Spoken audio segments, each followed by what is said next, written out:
Welcome, man. Welcome back to the channel, man. I'm in the auto parts store. What I'm looking for, I'm at home doing a tune-up on a Chrysler 300 with a 3.5 liter engine in it.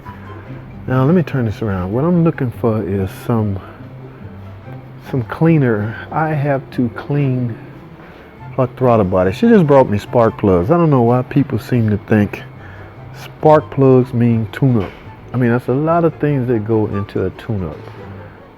You know what I'm saying? Like air filter, PCV valve, all this stuff, man. And after screwing in her spark plugs, I found out, of course, he removed the air intake system. The throttle body is heavily carbon, and I refuse to give her car like this. For all I know, she could be stalling out because the plugs didn't look that bad. She could have been stalling out and think a tune-up alone will fix that. Now, granted, there's nothing wrong with getting a tune-up or getting your spark plugs replaced early, but you have to keep in mind, you have to let people know when you actually have a problem, okay? You can't just tell somebody to tune your car up because you're stalling out or anything like that, because some people just put spark plugs in it and give it back to you, and you have the same problem. Well, I don't operate like that. I look things over. And after looking this car over, the throttle body was heavily carbon. Now, Valvoline is good stuff. We actually use this stuff at the dealership. And I am not promoting any of it. I just need a can of throttle body cleaning to get her throttle body cleaned.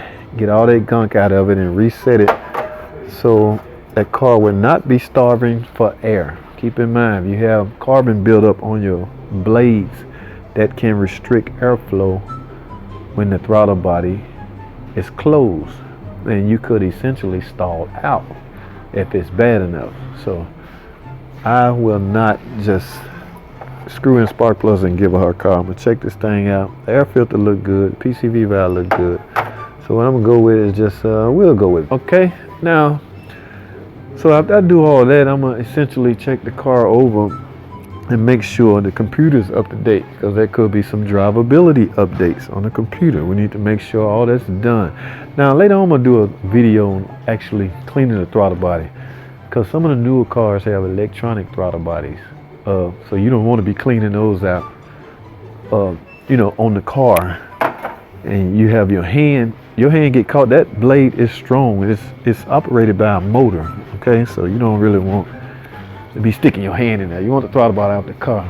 On my next video, I'm gonna do a throttle body clean and talk deeply about cleaning the throttle body and why you should do it and things like that. But for now, let me grab this throttle body cleaner and go finish this tune-up. All right, and that should about do it. All right, that's all I have, man. Thanks for watching. Comment and subscribe, and I'll see y'all in the next video.